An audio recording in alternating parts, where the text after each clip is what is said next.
Bueno, en realidad no creo que sea tan... Yo sé que a este gobierno le gusta mucho esos titulares de la biblioteca más grande de América Latina, el hospital más grande, el país más seguro de...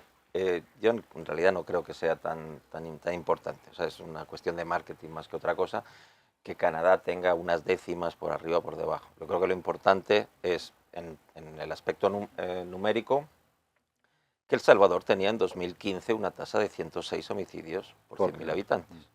Y que ahora, según el gobierno, 2,4, y según el método de medir la violencia homicida basado en el protocolo de Bogotá, que es el que usa Canadá. Si nos queremos comparar con Canadá, pues no debemos de extraer algunos homicidios, como se hace desde el gobierno. Creo yo que es una torpeza, porque el aumento es mínimo, o sea, se pasa de 2 a 3 homicidios por 100.000 habitantes. Eso en el ámbito numérico, o sea, pero yo en realidad le doy importancia más. Es que no es solo los homicidios los que han bajado, los feminicidios, han bajado las extorsiones, han bajado las desapariciones. Y creo que el cambio, y creo que lo que es la razón detrás del éxito arrollador que sin duda va a tener el presidente Bukele en las elecciones de este domingo, está a la base de eso, de que la gente sabe que en sus comunidades ha mejorado. Y lo sabe a tal nivel, mira, le voy a dar un adelanto de lo que voy a publicar esta semana para BBC. Yo he hablado con una familia este fin de semana de Cuscatlán que tiene un miembro de la familia detenido hace 15 días. En esta última intensificación de la actividad policial que ha habido en las últimas semanas, evidente, lo detuvieron dentro del régimen de excepción. La familia sabe que es inocente, y no digo cree, digo sabe que es inocente. Es hijo de un funcionario de prisiones. Y van a votar por Bukele. Así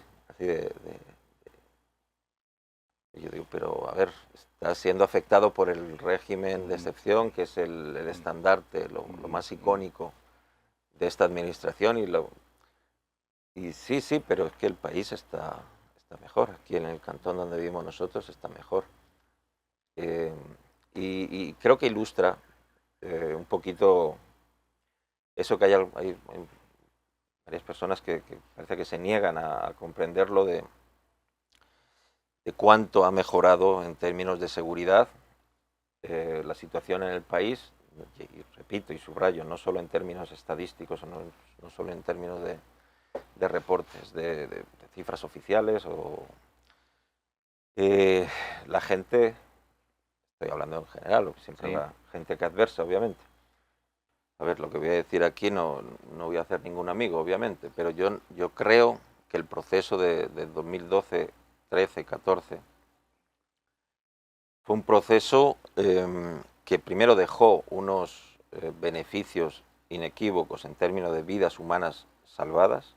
O sea, basta ver la misma tasa de homicidios, cómo venía en 2011, 2010, 2011, y cómo cae. Esas son vidas que se salvaron. ¿A qué costo? O sea, se salvaron vidas.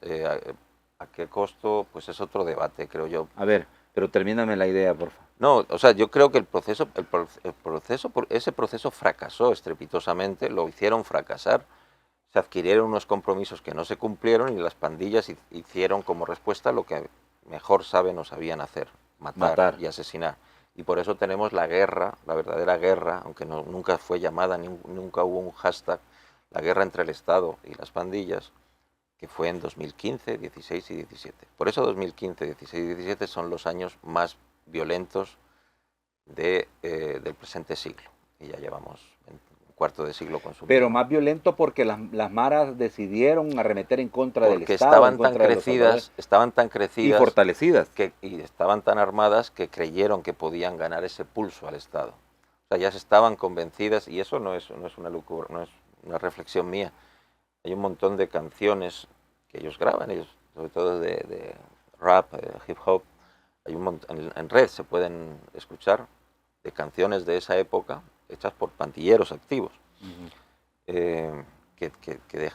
o sea, dejan esto clarísimo. Cuando empezaba ese conflicto con el Estado, ellos creían que podían ganar esa guerra y a ver, la perdieron, evidentemente, pero fue un pulso largo de 3 años, hubo muchos muertos en las filas de la policía, en las filas de la Fuerza Armada, en sus familiares. Sobre el tema de las negociaciones, el actual gobierno ha negociado también con las pandillas. O sea, ellos no lo admiten, no sé por qué, me parece una estrategia comunicativa, porque hay demasiados lazos sueltos, cabos sueltos, perdón. Pero o sea, yo cada vez que vengo a tu programa lo repito, este gobierno ha negociado con las pandillas y el reportaje que se ha publicado hace unos días en El Faro es la guinda del pastel. Es el caso en el que, o sea, fechado en un acercamiento entre el jefe de la DECO, de la División Élite contra el Crimen Organizado, buscando a uno de los líderes del proceso del 2012, al Rafa. Yo conozco a Rafa, yo entrevisté a Rafa. Era uno de los 2 representantes del barrio 18 sureños en libertad. Había mesas de negociación con entonces Mijango, Pablo Luers, y el Rafa es alguien que está fuera del país desde hace ya muchos años, que ya no es la voz que habla en nombre de esa pandilla, y eso es notorio. Yo entrevisté 2 veces durante la actual administración a la Ranfla en libertad del barrio 18 sureños. Están ahí las entrevistas. Una salió en RT en abril del 2020 con el tema de la pandemia, cuando las pandillas, mira, otro detalle que ilustra ese poder, las pandillas estuvieron distribuyendo paquetes alimenticios en los primeros meses de la pandemia en sus comunidades. Y la otra entrevista es más reciente, de hecho es la única que se ha hecho a la Ranfla, a cualquiera de las 3 Ranflas desde que se desató el régimen de excepción. Y fue en abril del 2022, por la que yo tuve que salir del país por la amenaza que existía de una reforma al Código Penal, que nos exponía a los periodistas a 10 a 15 años de cárcel, medida que ha sido derogada hace pocas semanas.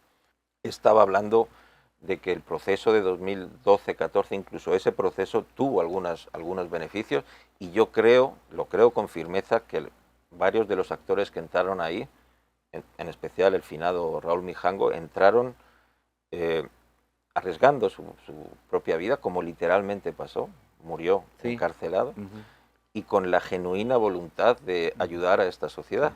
Esos son entonces no me escandaliza claro, a mí no me escandaliza que la administración Bukele también haya negociado, que eso no es una opinión, eso es un hecho, y solo uno tiene que tener orejas y abrirse un poco la mente. Y repito, creo que le ayudaría mucho a esta administración en este punto álgido de su popularidad, que hiciera hasta con un control, que diera por ejemplo, una entrevista a un periodista que sepa sobre estos temas. Hablo de una entrevista del presidente Bukele y me ofrezco como voluntario para hacer esa entrevista, en la que se cuente lo que pasó. Porque digamos, la gestión de esas negociaciones es evidente, como hemos hablado en el primer tramo del programa, que ha derivado en una mejoría incuestionable de la seguridad en este país y en un debilitamiento hasta niveles nunca conocidos prácticamente desde que empezó el fenómeno de las maras. Ese es el resultado final. Con ese resultado final, creo yo, el cómo se logró, claro, va a tocar tragarse algunos sapos. No, es que... Entonces digo, yo recuerdo la negociación de Mauricio Funes, y la negociación de Mauricio Funes sí fue una negociación en la que ellos pidieron privilegios, se los dieron, pidieron territorios santuarios en los que no ingresara la policía ni las Fuerzas Armadas, y se los dieron, les dejaron territorios para extorsionar, para matar y todo lo demás. Yo entré a cárceles en las que los pandilleros, en esa época de 2012, 13, 14, tenían el teléfono en la mano y lo sacaban y llamaban. Eso es así, pero eso no quita lo que hemos tenido hasta ahora. Sí, hay casi 80.000 personas detenidas. Entre esos hay miles de inocentes, al punto que más de 8.000 ya han sido liberados. Y sí, es que, a ver, el régimen de excepción es la respuesta del Estado y la respuesta de Bukele enérgica a la oleada de homicidios desatada por la Mara Salvatrucha el último fin de semana de marzo. Esa oleada de homicidios no es que ese día se despertaron los líderes de la Mara Salvatrucha y no sabemos qué hacer. Llevamos 3 años, porque recuerda el discurso también de que el plan control territorial era el que había bajado los homicidios. O sea, ese día se despertaron los... Es absurdo pensar que ese día, esos días de marzo, se despertaron los líderes de la Mara Salvatrucha en libertad y dijeron, vamos hoy, que nos aburrimos, vamos a matar a 82 salvadoreños. Eso es un absurdo, ¿no? Y más es, o sea, atenta contra la lógica misma, contra el sentido común, y más teniendo audios inequívocos, audios y documentación, que dice inequívocamente que esa fue una reacción de la Mara Salvatrucha a unos incumplimientos, a lo que ellos consideraban unos incumplimientos de algunas peticiones que habían hecho explícitas al Estado.